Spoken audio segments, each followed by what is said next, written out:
Assalamualaikum warahmatullahi wabarakatuh.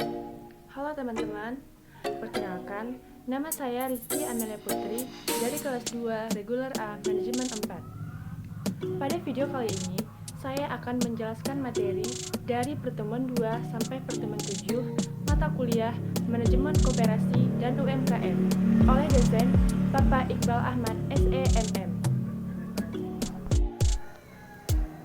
Baiklah, masuklah kita pada materi kuliah Manajemen Koperasi dan UMKM, yaitu Ruang Lingkup Manajemen dan Koperasi. Sebelum kita membahas tentang ruang lingkup manajemen dan koperasi, kita harus mengetahui apakah itu manajemen.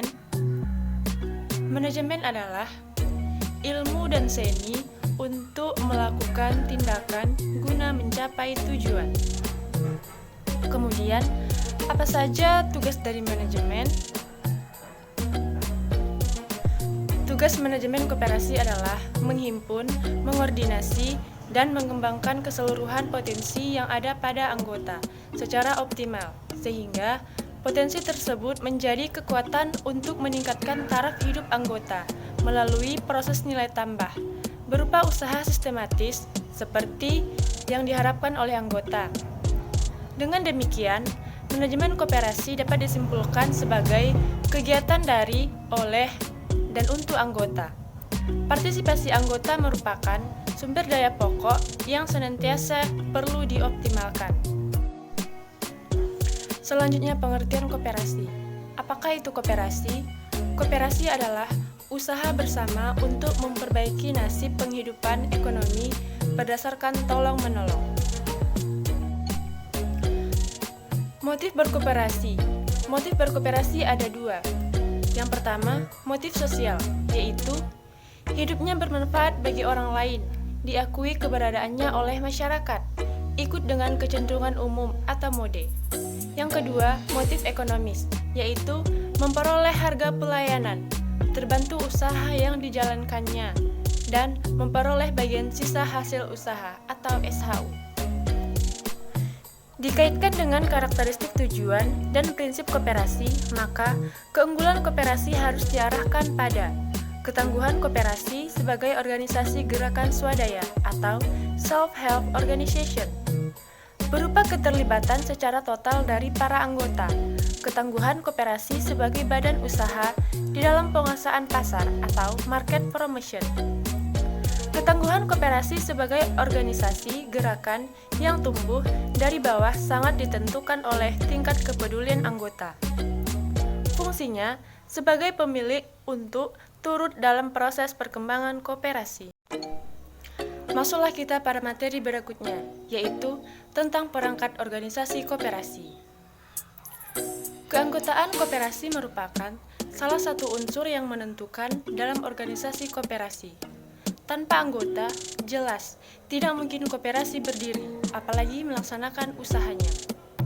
Oleh karena itu, kedudukan anggota di dalam koperasi secara hukum adalah suatu keharusan dan sebagai konsekuensinya, anggota tersebut memiliki hak serta kewajiban umum. Kemudian, apa itu rapat anggota? Rapat anggota merupakan perwujudan kehendak para anggota untuk membicarakan segala sesuatu yang menyangkut kehidupan dan pelaksanaan kegiatan koperasi, serta memiliki segala wewenang yang tidak diberikan kepada pengawas atau pengurus dalam batasan yang ditentukan dalam undang-undang. Di dalam sebuah perangkat organisasi koperasi, tentulah harus ada pengurusnya. Nah, apa sajakah tugas dari pengurus organisasi koperasi? Tugas dari pengurus organisasi koperasi adalah mengelola koperasi berdasarkan anggaran dan mendorong, kemudian memajukan usaha anggota, menyusun rencana kerja, serta rencana anggaran pendapatan dan belanja. Koperasi untuk diajukan kepada rapat anggota, menyusun laporan keuangan dan pertanggungjawaban pelaksanaan tugas untuk diajukan kepada rapat anggota, menyusun rencana pendidikan, pelatihan, dan komunikasi koperasi untuk diajukan kepada rapat anggota. Kemudian, menyelenggarakan pembukuan keuangan dan inventaris secara tertib, dan menyelenggarakan pembinaan karyawan secara efektif dan efisien. Pelaksanaan fungsi manajemen oleh tim manajemen, yaitu perencanaan, pengorganisasian, penyelarasan, dan pengawasan. Salah satu sikap yang harus dimiliki oleh seorang manajer adalah sikap kewirausahaan, yaitu kemampuan yang harus dikembangkan berkenaan dengan sikap kewirausahaan ini adalah kebersediaan untuk mengambil risiko, invensional, kepemimpinan, dan manajerial. Materi selanjutnya adalah tentang partisipasi anggota. Partisipasi anggota menjadi faktor penting dalam mengukur keunggulan kinerja komparatif. Di samping faktor lain, yaitu kinerja usaha koperasi tidak hanya dituntut untuk meningkatkan aset koperasi melalui cara penetapan strategi yang tepat dalam persaingan, akan tetapi dituntut untuk secara normatif. Selanjutnya, efektivitas partisipasi. Salah satu faktor penyebab anggota mau berpartisipasi adalah kondisi manajemen. Anggota tidak ragu-ragu lagi untuk membayar simpanan karena administrasi pencatatannya jelas. Demikian pula, untuk transaksi usaha, anggota tidak sungkan melakukan transaksi dengan koperasi pelayanan yang baik, dan seterusnya. Tujuan koperasi adalah memberikan pelayanan dan promosi anggota. Dengan demikian, penekanannya bukan pada perolehan keuntungan maksimal atau profit maximization, akan tetapi pada manfaat maksimal. Selanjutnya, manajemen pemasaran internasional. Bagaimana koperasi mengembangkan pasar internalnya? Yaitu melalui integrasi vertikal, yakni dengan menyatukan unit-unit usaha mulai dari industri hulu hingga industri hilir. Kebutuhan anggota dalam jenis maupun jumlah meningkat, sedangkan kemampuan koperasi primer untuk memenuhi kebutuhan tersebut terbatas, sehingga mengharuskan sebuah koperasi bekerja sama dengan koperasi-koperasi lain untuk mendapatkan kemudahan dalam peningkatan pelayanan. Tugas perusahaan koperasi. Tugas perusahaan koperasi di pasar internal adalah memberikan pelayanan terbaik kepada anggotanya, sehingga anggota mendapat manfaat atas hubungan bisnisnya dengan perusahaan. Perilaku perusahaan koperasi dalam berbisnis di pasar internal hendaknya berorientasi servis atau pelayanan. Orientasi servis yang dimaksud adalah memberikan kemudahan kepada anggota agar mampu meningkatkan usaha individual. Menyusun rencana pemasaran internal. Salah satu tujuan utama riset pasar internal adalah mengidentifikasi pasar sasaran atau target market, yakni anggota koperasi yang menjadi target produk perusahaan koperasi pada koperasinya yang anggotanya cukup luas dan cenderung heterogen kebutuhannya.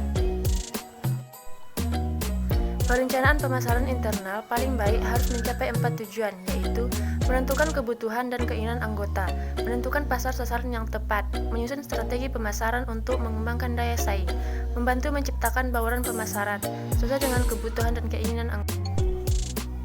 Materi selanjutnya adalah manajemen pemasaran eksternal koperasi. Pemasaran adalah suatu proses penciptaan dan penyampaian barang dan jasa yang diinginkan pelanggan, yang meliputi kegiatan yang berkaitan dan menarik serta mempertahankan pelanggan. Adapun tugas koperasi di pasar eksternal adalah koperasi di pasar eksternal tidak beda dengan perusahaan dan koperasi pada umumnya. Koperasi dapat mencari keuntungan untuk menumbuhkan usaha perusahaan koperasinya dan menghasilkan dana yang cukup untuk membantu perusahaan anggotanya. Menyusun pemasaran koperasi yang baik adalah suatu perencanaan pemasaran koperasi yang baik di pasar eksternal harus memenuhi 4 tujuan. Yang pertama, menentukan kebutuhan dan keinginan pelanggan. Yang kedua, menentukan pasar sasaran yang tepat. Yang ketiga, menyusun strategi pasar untuk mengembangkan daya saing. Dan yang terakhir, menyusun strategi bauran pemasaran. Materi berikutnya adalah manajemen koperasi keuangan. Manajemen keuangan koperasi berkaitan dengan aktivitas pengumpulan dana dan penggunaan dana tersebut secara efektif dan efisien. Dalam kaitannya dengan aktivitas tersebut, ada perbedaan mendasar dalam pengelolaan keuangan perusahaan koperasi dengan perusahaan non-koperasi. Perbedaan tersebut terjadi karena perbedaan tujuan antara koperasi dan non-koperasi. Tujuan utama didirikannya perusahaan koperasi adalah membantu meningkatkan kesejahteraan anggota, bukan memaksimalkan keuntungan perusahaan Pengertian dan fungsi manajemen koperasi. Supaya koperasi dapat menjalankan usahanya, koperasi membutuhkan dana atau modal. Dana atau modal diperoleh dari pemilik koperasi, yaitu anggota, dan dana berasal dari utang. Dana yang diterima oleh koperasi akan digunakan untuk membeli aset-aset atau aktiva, seperti mesin-mesin, gedung-gedung, kendaraan, tanah, dan lain-lain, atau aset-aset lain. Kemudian, karakteristik keuangan koperasi. Karakteristik keuangan koperasi juga sangat terkait dengan bentuk laporan keuangan pada koperasi, terutama laporan laba rugi dan neraca, sebab kedua laporan ini menjadi rujukan dalam perhitungan kinerja keuangan koperasi. Sumber permodalan koperasi pada Undang-Undang Perkoperasian Nomor 25 Tahun 1992 dijelaskan bahwa modal koperasi terdiri dari modal sendiri dan modal pinjaman. Modal sendiri dapat berasal dari simpanan pokok, simpanan wajib, dan simpanan cadangan. Sedangkan modal pinjaman dapat berasal dari anggota koperasi lainnya atau anggotanya, bank dan lembaga keuangan lainnya, penerbitan obligasi dan surat utang lainnya, dan sumber-sumber dana yang sah. Selanjutnya, cadangan koperasi.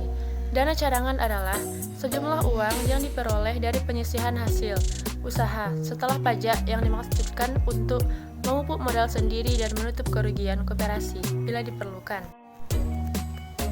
Jadi kesimpulan yang dapat kita ambil dari materi-materi tersebut adalah koperasi adalah satu badan usaha atau asosiasi orang-orang yang bergabung dan melakukan usaha bersama serta ikut berperan dalam mekanisme pasar tertentu sehingga mendapatkan manfaat yang lebih besar. Prinsip koperasi adalah suatu sistem ide-ide abstrak yang merupakan petunjuk untuk membangun koperasi yang efektif dan tahan lama. Cukup sekian video pembelajaran yang dapat saya sampaikan. Semoga bermanfaat bagi kita semua. Mohon maaf apabila ada salah-salah kata. Wabillahi taufiq wal hidayah. Wassalamualaikum warahmatullahi wabarakatuh.